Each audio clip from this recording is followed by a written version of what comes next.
Olá, no programa de hoje, o Podemos nas eleições em BH e a pauta do Congresso. A legenda de centro-direita tem uma plataforma eleitoral na capital e dialoga com outras forças desse campo. Em Minas, apoia o governador Romeu Zema e, em Brasília, atua com independência em relação ao governo Lula. Como isso pode impactar em articulações até as convenções e os posicionamentos em pautas recentes no Senado? Eu converso com o senador Carlos Viana, pré-candidato do Podemos à Prefeitura de Belo Horizonte. Bem-vindo mais uma vez ao nosso programa, senador. Sempre um prazer receber. Muito obrigado, Marcos Faleiro. Um prazer estar aqui e conversarmos sobre o que importa a Minas Gerais e agora Belo Horizonte. O senhor está no último ciclo, senador, do mandato de 8 anos e disputou o governo de Minas pelo PL em 2022, terminando ali na terceira colocação com 7,23% dos votos. Sim. Atrás de Alexandre Calil e do governador Romeu Zema, reeleito em primeiro turno. Por que a opção de agora, em 2024, disputar a prefeitura da capital? O partido Podemos, em Minas, tem planos muito importantes para o nosso estado. Nós somos 853 municípios, a nossa participação ainda é muito pequena em prefeituras e câmaras de vereadores, ainda de forma muito isolada. A ideia da Executiva Nacional é que a gente, com a campanha em Belo Horizonte, a gente começa um novo ciclo, inclusive, de crescimento em Minas Gerais. E para mim, que estou na política recentemente, eu sou político, agora estou político, eu entendo que é mais um momento de poder mostrar as minhas ideias e o que eu posso fazer para que a gente melhore a nossa cidade. Belo Horizonte está precisando de boas ideias, de quem queira reconstruir. É uma cidade ótima, mas que precisa melhorar. Nós ficamos muito para trás de outras capitais. E o Podemos me deu essa oportunidade, estamos juntando aqui as ideias por Minas Gerais. Quais são suas principais críticas programáticas à atual gestão do prefeito Fouad Noman? Bem, primeiro, vou fazer uma conta com você. Quem mora em Venda Nova, na região norte de Belo Horizonte, precisa vir de carro ao centro da cidade. Essa pessoa gasta 1h30 de congestionamento para vir e 1h30 para voltar. São 3 horas por dia de congestionamento. Essa pessoa perde 1 mês por ano da vida dela em congestionamentos dentro de Belo Horizonte. Pode fazer as contas. 1 mês por ano, quem mora na região norte perde para chegar ao centro de Belo Horizonte. Aqui está um dos grandes problemas da capital, a questão da mobilidade. Problemas que o prefeito não atacou. A prefeitura não tem nenhum projeto futuro. O único projeto que teve foi dar R$500 milhão um ano antes da eleição para as empresas de ônibus, o que cheira muito mal em política. Isso é muito ruim para a cidade. O que as empresas fizeram? Compraram ônibus novos, ficaram mais ricas e a população continua com o mesmo mau atendimento. Então, se Belo Horizonte não se programou para o futuro em termos de mobilidade, nós hoje somos uma das cidades com o trânsito pior em todo o país. Daí, Marcos, a minha preocupação como senador em conseguir os 2,8 bilhões para o metrô de Belo Horizonte. Quem conseguiu fui eu, porque todo mundo gosta de tirar o chapéu na hora que a obra está sendo feita. Eu consegui 2,8 bilhões, porque o metrô é a grande espinha dorsal para o transporte da região metropolitana e até dentro de Belo Horizonte. Outras áreas que o senhor pretende trabalhar na campanha? Uma das principais chama-se prevenção. Esse ano a dengue atingiu no Brasil milhões de pessoas, matou milhares e em Belo Horizonte não foi diferente. A prefeitura foi obrigada a fazer programas de atendimento de emergência porque não se planejou. Eu pretendo, na prefeitura de Belo Horizonte, criar programas de prevenção, seja contra a dengue, a questão da chuva em áreas de risco. Nós precisamos manter os índices em Belo Horizonte de 0 morte em áreas de risco, que nós conseguimos lá atrás, em 2002. Isso vem de uma política que está sendo descontinuada nos aglomerados de vilas e favelas. A questão das campanhas de vacinação para as crianças em Belo Horizonte, que a prefeitura tem estado omissa em relação a isso. Então, a meu ver, prevenção tem que ser hoje a grande, vamos dizer assim, a grande conversa que nós temos que ter com a população. Veja o que aconteceu lá em Porto Alegre. Belo Horizonte pode... As mudanças climáticas. Exatamente. Belo Horizonte pode viver uma situação como viveu Porto Alegre. Nós precisamos trabalhar políticas preventivas. Em volta. Olha, veja bem, todas as vezes que inunda Vilarinho, a prefeitura fala que vai gastar R$1 bilhão em obra. Todos os prefeitos anteriores falam isso. E, na verdade, não adianta, porque a água vai ocupar o espaço dela, quer a gente queira, quer a gente não queira. Vamos raciocinar aqui com quem está nos assistindo. Quando Belo Horizonte começou a canalizar os córregos, nos anos 30 do século passado. Vamos pegar o Barreiro, a bacia ali da Tereza Cristina do Arrudas. Vem de Iberité, da Serra, e em direção ao centro, corta Belo Horizonte, vai para o Rio das Velhas. O Barreiro, nos anos 30, era só terra. Você não tinha asfalto. Hoje, não. Hoje você tem toda a região oeste de Belo Horizonte totalmente asfaltada. Então, a enxurrada, ela desce com uma velocidade muito grande, entra num canal que foi feito nos anos 80, chega até o Calafate, onde tem vamos dizer, uma curva em direção ao centro de 90 graus. Você tem um ângulo de 90 graus. Ela bate nesse ângulo e volta. Aí ela sai inundando tudo que tem para trás. O que nós temos que fazer? É gastar mais 2 bilhões, 3? Não. A gente precisa começar a fazer com que essa água não chegue até o rio. Você tem que criar permeabilidade de território, jardins. A UFMG tem um projeto muito interessante. E eu comecei a falar sobre isso, a prefeitura já correu para fazer os canteiros, né? Ótimo. É bom que já adianta o processo que a gente pretende intensificar na cidade. Senador, o senhor tem destacado em suas redes ser o único pré-candidato evangélico Sim. na capital. Considerando, né, o pressuposto do Estado laico, faz sentido apostar nesse mote? Olha, o primeiro passo, Marcos, é lembrar que a reforma protestante foi quem criou o Estado laico. A diferença de Estado para religião foi Lutero quem colocou. É ele que é o grande marco. Por quê? Os protestantes sabiam que era preciso que o Estado se separasse da religião para que eles pudessem sobreviver. Porque até aquela reforma protestante não era assim. O Estado se misturava com a igreja da época.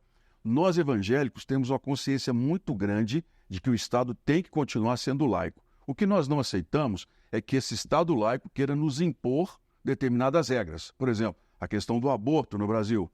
Isso não é de Estado laico, nem é de religião. Isso é uma questão constitucional pela vida. A questão de drogas, por exemplo. Mas não tem um aspecto da saúde? Não tem, de jeito nenhum. De jeito nenhum. A questão da saúde pública pode ser feita com grandes programas, inclusive de prevenção, de educação na área sexual. Qual é o problema da gente poder trabalhar isso de uma maneira muito mais civilizada do que matar um bebê?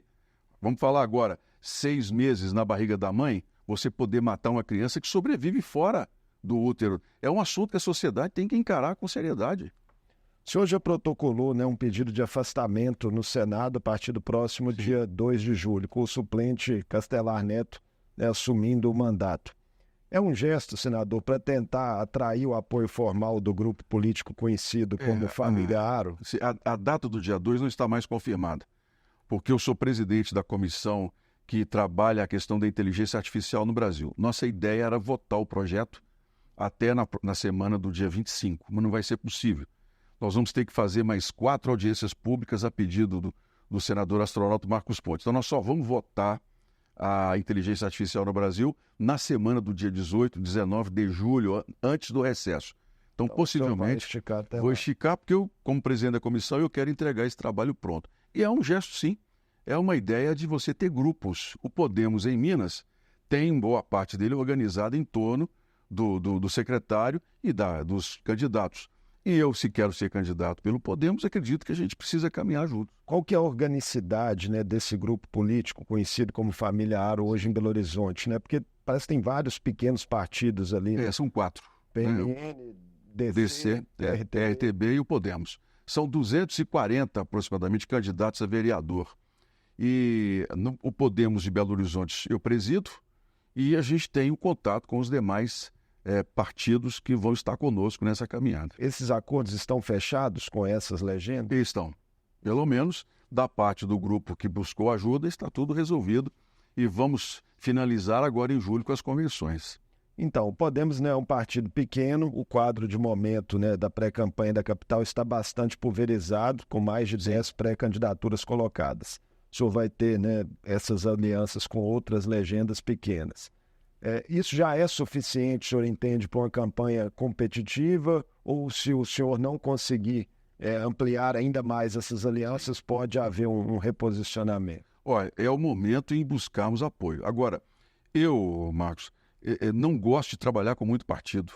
Não é o meu perfil você ter grandes... Por exemplo, o prefeito da capital tem no entorno dele uma série de partidos que querem sobreviver à custa do que eles ganham na prefeitura.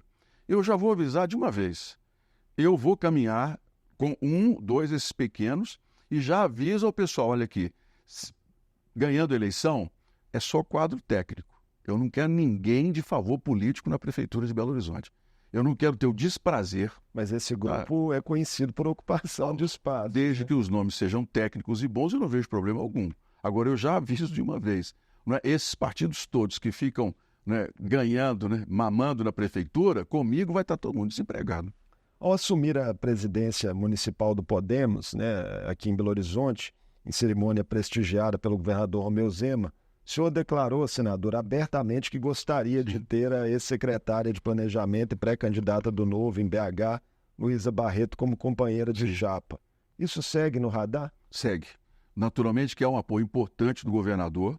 Ele vai avaliar os diversos movimentos do partido dele, porque quem decide é o grupo, né, que chefia hoje o partido do governador. Eu continuo à disposição. Para mim seria muito interessante ter o governador ao meu lado. Agora, não é fundamental, porque a eleição em Belo Horizonte, eu acredito muito que o eleitor vai prestar atenção nas propostas.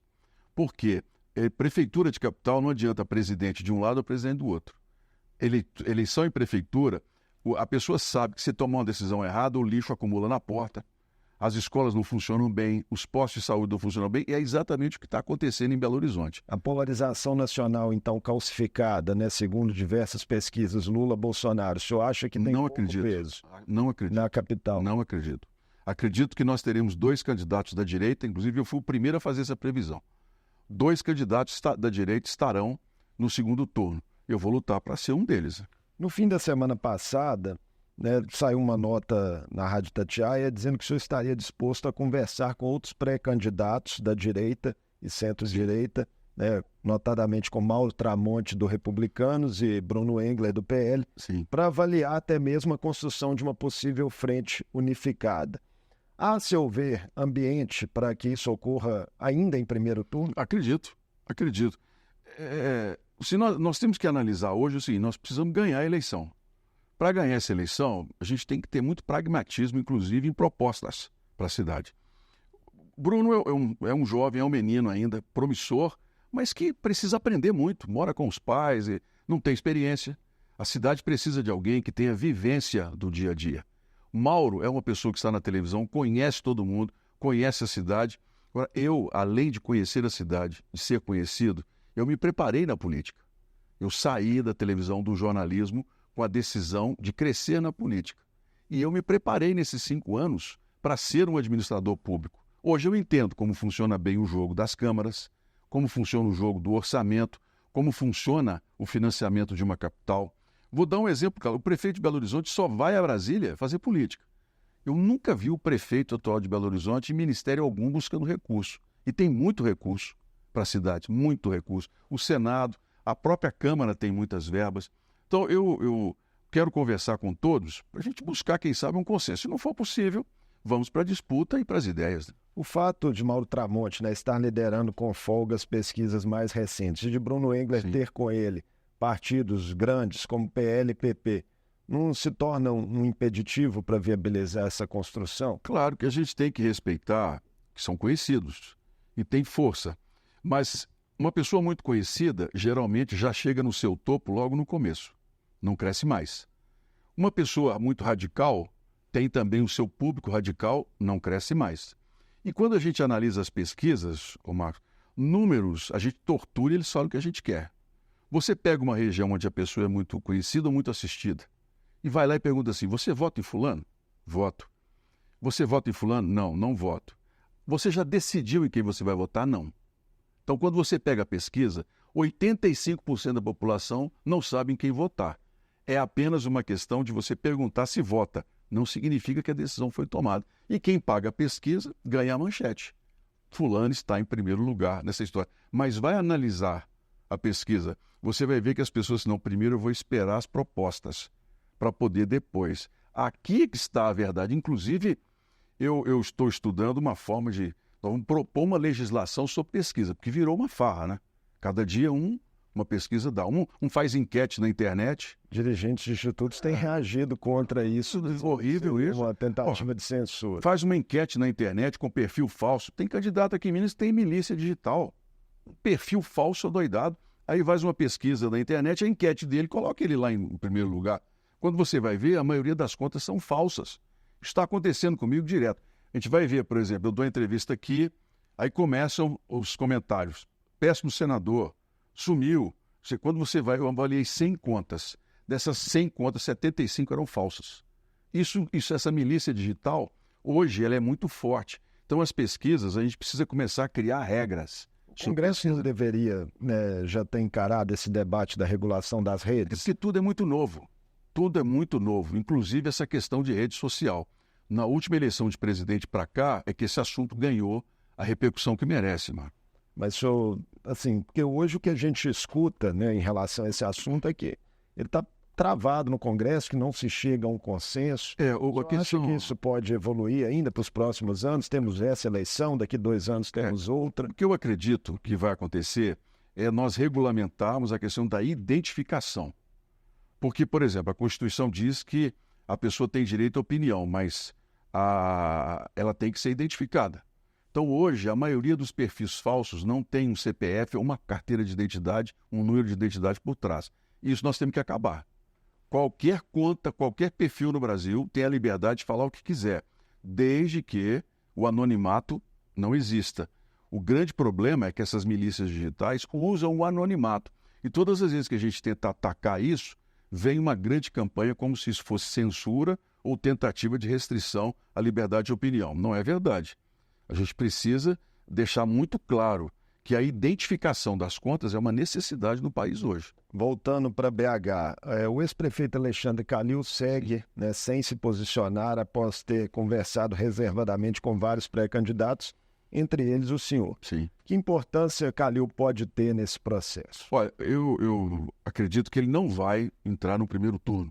Que com vamos dizer assim, os números todos muito parecidos, vai esperar um segundo turno. Porque Calil tem um recall, tem uma liderança muito importante e num segundo turno a decisão de apoio dele pode definir uma eleição.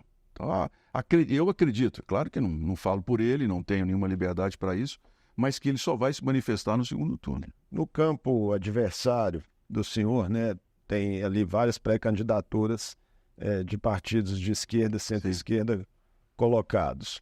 O senhor imagina que esse pessoal vai estar unificado em uma frente única ou que estará com o prefeito Fuad? Eu acredito que a possibilidade é de que eles passem a apoiar o prefeito. Porque o prefeito é colocado como direita, mas não é verdade. O prefeito é de esquerda, centro-esquerda. Isso é muito claro, inclusive nas ações dele, no grupo dele, o PSD apoia o governo Lula. Então, até esses dias se falou muito sobre o candidato dele, pôs uma foto dele lá, eu não sei o que virou o jornalismo. As pessoas, porque a avaliação é essa. O prefeito é centro-esquerda. O PSD se declara um partido de centro, né, que não é a direita nem a esquerda. Mas, nas palavras do Kassab, que é o presidente nacional. Braço direito do Lula. Né? Olha, você vê o ministro das Minas e Energia, que é um amigo, que é o Alexandre, está lá, é PSD. Né? Então, aqui em Belo Horizonte, a meu ver, mas esse apoiava Bolsonaro. Né? Que o PSD? Não, o PSD não apoiou diretamente Bolsonaro, não. Era sempre um partido como é o Podemos hoje, né? De centro, votava de acordo com o assunto. Né? Mas não houve um apoio explícito a Bolsonaro pelo PSD, não que eu me lembro. Não, Mas na régua do senhor, então, o prefeito Fuad é de esquerda? É esquerda, não tenho dúvida nenhuma. Ele tem um governo centro-esquerda. Por exemplo, ele herdou do próprio Calil todos os grandes nomes da esquerda na área da cultura.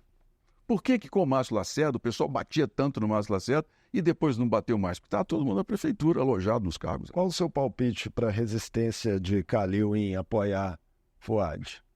Bem, eu nunca conversei com ele sobre esse assunto, né? Sobre por que ele não apoia o Fuad ou não. Minha conversa com ele foi, olha, tem condições de me apoiar? Se tiver, nós podemos caminhar juntos mais uma vez. Se não tiver, eu vou caminhar de qualquer maneira e lá na frente a gente busca uma solução. Mas não assegurou alguma apoio, coisa, mas deixou porta aberta? Deixou porta bem aberta. Eu e Calil somos bons companheiros, somos amigos antes de tudo, né? Viana, agora a pauta do Senado, conversar um pouquinho sobre ela. A Comissão de Constituição e Justiça aprovou na semana passada o projeto de lei que autoriza o funcionamento de bingos e de cassinos, né, e regulariza jogos de azar no Brasil, como jogo do bicho, apostas, enfim. A matéria irá ao plenário. O senhor e a bancada evangélica são contra. Por quê? Bem, primeiro uma questão técnica, antes de qualquer questão religiosa ou psicológica até. Em dezembro de 21, o Brasil promulgou uma lei que eu fui o relator dela, que é o Marco do Câmbio no Brasil. Por que essa lei foi necessária? Porque até o ano de 2021, o crime organizado usava o Brasil para remeter dinheiro para o exterior, para lavagem no tráfico e no terrorismo. O Hezbollah, por exemplo, que hoje está lá no Líbano, grupo terrorista, usava a Foz do Iguaçu no Brasil para lavar suas operações na América do Sul e compra, inclusive, de armas e munições na região do Paraguai. E o Brasil era o caminho, porque o Brasil é muito respeitado em termos de sistema bancário. Nós fizemos essa lei, ampliamos os poderes do Banco Central para poder agir, e o que aconteceu? Os CPFs que eram usados individualmente passaram a não existir mais, porque fazia uma remessa de $100 mil e aquele CPF depois desaparecia. O Banco Central hoje tem poder, inclusive sobre essa questão da privacidade, que a lei não permitia, de dizer o seguinte: essa remessa não pode ser feita, porque essa remessa não tem lastro no Brasil, e ampliou a responsabilidade para os bancos. De 21 para cá, o crime organizado começou a fazer o seguinte: ir para a empresa de ônibus em São Paulo, que está muito claro agora, começou a ir para grifes de lanchonete, que tem fama no Brasil, e começou a ir para os bets. Tem 3 grandes inquéritos no país mostrando que as próprias facções estão lavando dinheiro por meio dos bets. Quando você vai para o cassino trabalha com dinheiro vivo. A pessoa chega lá com cartão de crédito, agora é milionário. Mas o dia a dia do cassino é dinheiro. Quem conhece Las Vegas sabe disso, que Singapura. Como é que nós vamos controlar quanto de dinheiro entrou de verdade num cassino e quem foi que apostou? Nós não conseguimos controlar os nossos presídios, nós não conseguimos controlar o território, muitas vezes, de vilas e favelas, nós não temos controle sobre como é que nós vamos controlar cassino. Então, a nossa primeira previsão, e a minha como relator do Marco, é de que o Brasil vai entrar novamente na rota da lavagem de dinheiro por meio do jogo. Mas uma tributação, né, dessas atividades não seria talvez importante nesse momento? É o que eles querem. Do ponto de vista do equilíbrio fiscal. O que eles querem. O que o traficante quer? Você deve ter visto, por exemplo, na história do Pablo Escobar. Pablo Escobar, quando os Estados Unidos começou a restringir a questão de dinheiro, ele teve que começar a guardar a mala escondida no chão, para poder ter o dinheiro guardado. No Brasil, hoje, se a gente abrir cassinos, toda a movimentação do tráfico de drogas vai ser lavada pagando imposto. E fora os transtornos que a gente cria com isso. Transtorno de endividamento. Tem uma enfermeira em São Paulo, ontem foi encontrada totalmente transtornada de dívida de jogo. A história brasileira mostra. Depois do Covid, pega o Conselho de Medicina e vamos fazer um levantamento sobre os casos de depressão, problemas de suicídio depois do Covid no Brasil. Houve um adoecimento da sociedade. Infelizmente, uma porta aberta de jogo é uma porta aberta a mais para um transtorno e endividamento da população. Não é uma questão religiosa somente, é uma questão principalmente técnica de segurança pública. Um assunto importante para Minas Gerais, que depende nesse momento também do Senado, é a renegociação das dívidas de Minas e de outros estados com a União. O presidente Rodrigo Pacheco vem tentando intermediar em um acordo com o governo federal para um novo modelo de quitação. Quais pontos o senhor acredita que possam prosperar, né, a partir de negociações em curso? Uma coisa é certa, a transferência das estatais para o governo federal. Essas aí virão e é o que atende às próprias estatais, atende ao governo federal. Parece e reduz... O governo federal está um pouco resistente a isso. Está bem, quebrar? Está bem adiantado esse assunto, eu acredito, porque o presidente Lula é contra a privatização da Eletrobras. Então, ele entende que o sistema elétrico nacional tem que estar nas mãos do governo. Então, a questão da CEMIG, que é uma grande empresa, a meu ver, é bem vista pelos ministérios, pelo menos onde eu conversei em relação a isso. O ministro Alexandre Padilha chegou a descartar, mas é fato que o presidente do Senado, Rodrigo Pacheco, ainda disse que iria procurar o presidente da República. Vai passar pelo Lula, isso aí não tem dúvida nenhuma. Como o governador não conseguiu aqui na Assembleia a votação necessária, que é um assunto difícil, o regime de recuperação fiscal, eu falei isso muito durante a campanha, precisa de um novo modelo, porque no Rio não deu certo, no Rio Grande do Sul houve uma falência completa, Minas precisa de um modelo. Vai se chegar a uma conclusão e a um acordo, mas que não vai passar pelo governador, vai ser um acordo em âmbito federal do Senado com o presidente da República. E as regulamentações pendentes da reforma tributária, né? Outro assunto que está lá na ordem do dia, quais são os principais entraves e as perspectivas de aprovação. Escolheu-se um caminho muito longo, porque era a reforma que a gente podia votar. Nós poderíamos ter tido uma reforma muito mais avançada, por exemplo, na questão dos impostos eletrônicos, na cobrança de uma alíquota sobre transações, que facilitaria demais a vida, tanto da Receita quanto. Mas, como nós somos 27 estados, 27 leis diferentes de ICMS, são quase 6 mil leis de ISSQN, foi a reforma que foi possível se fazer. E ela vai exigir também muitas reuniões e muito trabalho. Mas ela virá. Há uma determinação, especialmente do Ministério da Economia, de que a gente coloque em ordem o mais rapidamente possível. Senão vai se criar uma confusão muito maior do que já existia hoje no sistema tributário nacional. Mas ainda tem muitos lobbies atuando lá, né? De setores querendo ali... Todos os setores atuam.